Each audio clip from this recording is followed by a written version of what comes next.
I recall reading a story, a true story, about a local pastor. Not only did he believe that Jesus was coming again, not only did he believe that Jesus could come again any day, he was convinced beyond a shadow of a doubt that Jesus was coming just any day. He was out riding around in his church field, and he noticed one of his parishioners that had the audacity to be out there in his front yard digging a hole and setting out a tree. Well, he stopped and he rebuked his parishioner, telling him that that tree would never have time to take root, much less make any shade. Well, best I remember, I read that about 15 years ago and have no idea how long it had been published prior to that. But in about that period of time, I set out 8 Bradford pears, watched them grow and the wind tear them up and cut all of those down and replant some other trees. Which brings me to the point that when it comes to the second coming, there seems to be 2 overreactions. Many times it is ignored altogether. But the Bible states with all certainty that Jesus is coming again. But the other extremes, those that are just consumed with the idea and convinced that there is nothing else to preach other than the second coming of Jesus. About 30 years ago, a young pastor that I knew said he had preached on the second coming so many times that when his parishioners heard a car backfire, they looked up. Well, that's been about 30 years ago. They probably got a crick in their neck by now, I reckon. What do we do until Jesus does come again? I recall hearing about a young preacher that he was preaching one morning and he quoted the scripture phrase, "Behold, I come quickly." And he went blank. Had no idea what he was going to say next. Well, he was told in preaching class that if that ever happened to him, just to repeat the last phrase again and he'd maybe be able to pick up his train of thought. So he backed up and he said, "Behold, I come quickly." Still blank. Well, I'm going to try it one more time. And he backed up and he came forward with a little more force and said, "Behold, I come quickly." And he lost his footing and he ran down and he fell in the lap of a lady sitting in front. All red-faced, he got up and he started apologizing, and she said, "Well, that's okay, preacher. You warned me 3 times. We are warned here 3 times.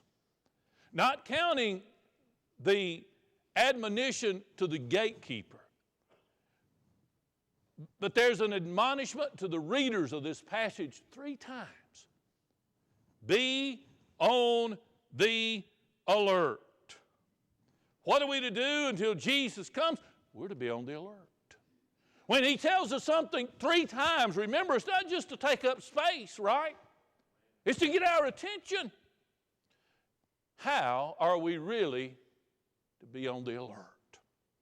Well, I want to suggest to you that there are some things outlined here in the passages that we read, and maybe it's not all inclusive, but it tells us what to be doing until Jesus comes again. Look at verse 1 and 2 again.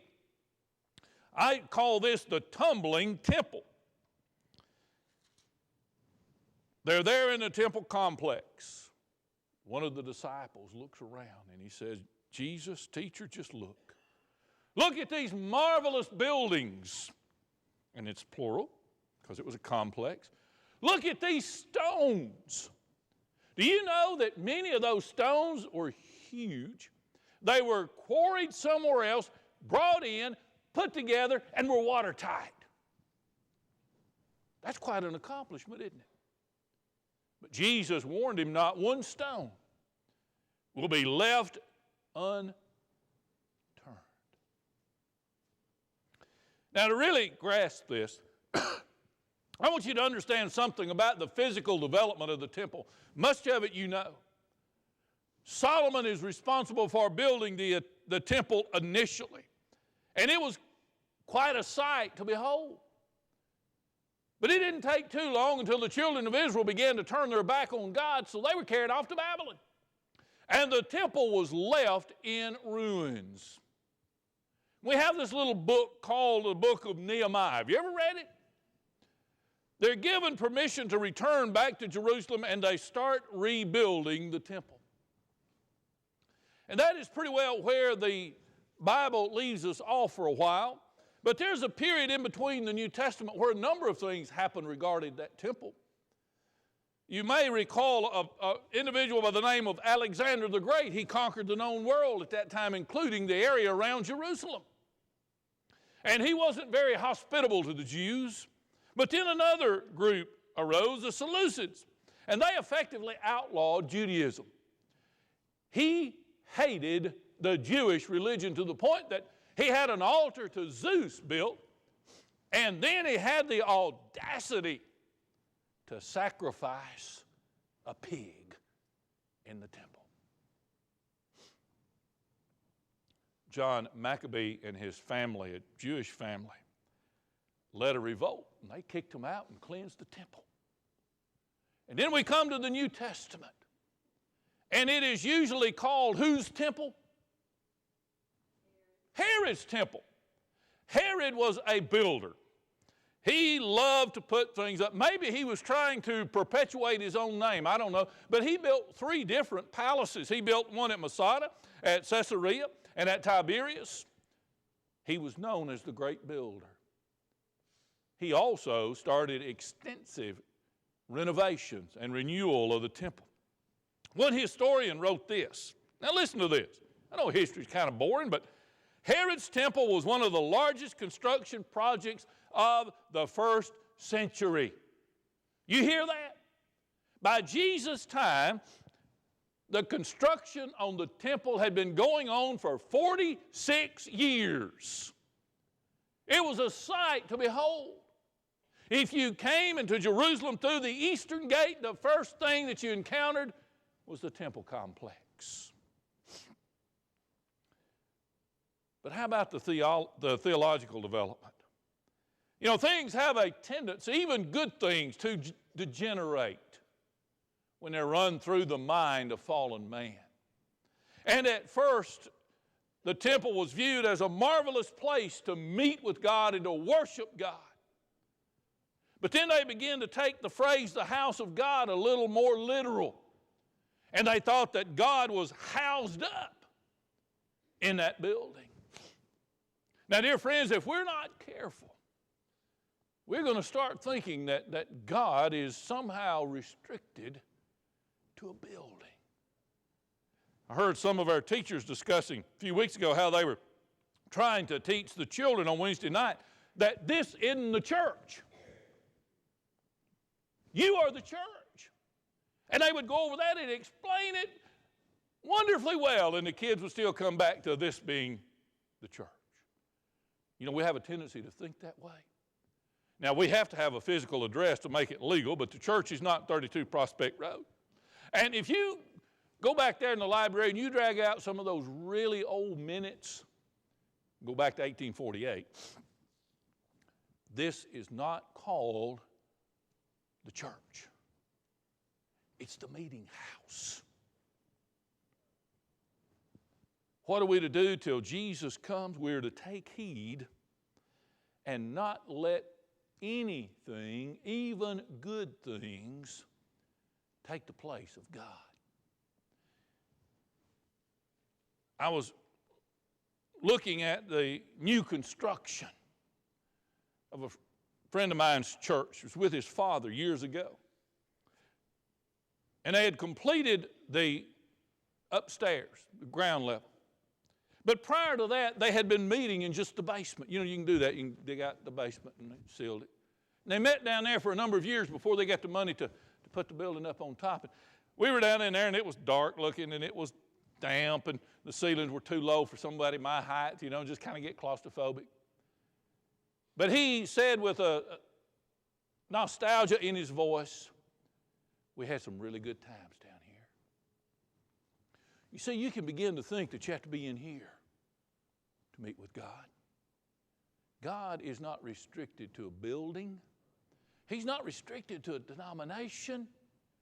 He's not restricted to a nation. 70 A.D., that temple was destroyed. Jerusalem ceased to exist. Did God cease to exist?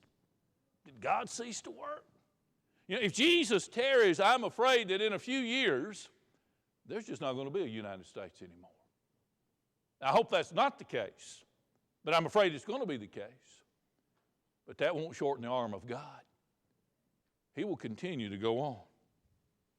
Don't restrict him to a place. You see, they had gotten to the point that they just couldn't imagine worshiping God without a temple. And God showed them that it was indeed possible. The second thing that I want you to look at to do till Jesus comes deals with the danger of dating. You see that in verse 32? He says, no one knows the hour of the day, not even the angels in heaven, nor who? With a capital S. The Father is the only one that knows. The danger of dating. There's apparently a dad that has a child at South Lincoln. Because every time we had a meeting that there were faculty and parents, he showed up in the same shirt. And right across the front of it said D-A-D-D. You heard of MAD, right? What does that stand for? Okay, guess what D-A-D-D stands for? Dads against daughters dating.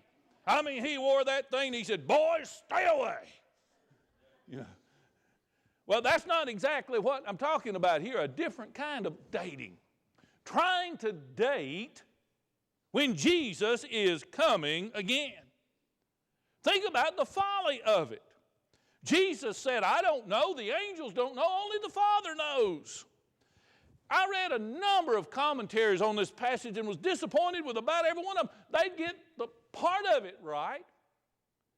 One of them even went to the point in the New American Commentary to say we don't need to be embarrassed by Jesus' limited knowledge on some things. That was part of being truly human. But then he stopped there. Listen to Philippians chapter 2, verses 5 through 7. Many of you are very familiar with this passage. Have this attitude in yourself, which was also in Christ Jesus, who although he existed in the form of God, and by saying form doesn't mean he was like God, he was God, did not regard equality with God a thing to be grasped, literally a thing to be grabbed and held on to. But he emptied himself, taking the form, and that doesn't mean that wasn't true human, form of a bondservant, been made in the likeness of men. Being found in appearance as a man, he humbled himself by becoming obedient to the point of death, even death on the cross. Now here's the point of that and what he's saying. Jesus, when he was here on earth, in his human form, let's see, that's what you're in this morning, right? Yeah, in your human form. He said, I don't know when the second coming is going to be. I want to tell you something. If Jesus didn't know when the second coming is going to be, Lee Dyer don't know when it's going to be, Ronnie Gay don't know when it's going to be, Dickie Crutcher doesn't know when it's going to be. And when somebody starts setting a date, you just say to yourself and to them, if you know them well enough, you don't know what you're talking about. I mean, it's amazing to me that people try it over and over and over and over again. But think about the folly of it. Year after year, there's these predictions. The world's going to end, and it ends up in the newspaper and on billboards. I've made fun of it before. Somewhere in my library, if I hadn't given it away or thrown it away, I've got a little book, didn't buy it, it came in the mail, 88 Reasons for the Rapture in 88. That was 1988, by the way. 88 reasons why it's going to happen that year. He revised it the next year. Then he quit writing. You remember, it was about 3 years ago. Somebody started it again that Jesus was coming. There were billboards everywhere. I remember we were going to Gatlinburg, and Kathy got to reading those things, and she got worried about Mark and the kids being here and us up in the mountains. I said, shoot, honey, we'll have a head start. We're going to be up high. I said, besides, we'll just veer back this way a little bit, and we'll meet them in Chattanooga and go on. Yeah. Then the next year, the Mayan calendar came to an end. People everywhere were speculating, oh, my goodness, the Mayan calendar is ending. The world's going to end. You remember that? Did it? I remember Christian Wayne, the little big thinker, said, Daddy, the end of the world this year was almost exciting as the one last year. Huh. Now, what's the big problem with that? I recall a number of years ago that there was a person, and I don't know why it got so much publicity because geologists tell us that the prediction is impossible, but he said that there was going to be an earthquake on the New Madrid Fault on a particular day. Y'all remember that? We lived in West Tennessee, so news went around a lot more. Talked to one fellow. He had a hardwood store, and that metal strapping, I think it's called plumber's tape, he said he couldn't keep it. People were buying it and strapping down their hot water heaters. Said at least you'd have 50 gallons of water that way. Kathy had a can of Viennese sausages and a blanket and a bottle of water in the car. Stuff stayed in there till it burnt. The thing that struck me most is in seminary at that time, and we had a guy, I think he was a physician's assistant. Anyway, he was in the medical field, and you have to take so much theology if you want to be a medical missionary, and he did. And he was taking a theology course with us, and the finals were on the day that guy predicted that earthquake, and he lived, of all places, in New Madrid, Missouri. They made him stay. He had to take his finals at a different time because everybody was just all upset. You know, the experts tell us that if Jesus tarries, they don't say if Jesus tarries because they don't believe in Jesus, most of them, but if Jesus tarries, there is going to be an earthquake on the New Madrid Fault. You hear anything about it? Hear anybody preparing for it? You see, one problem when these dates are set and they're wrong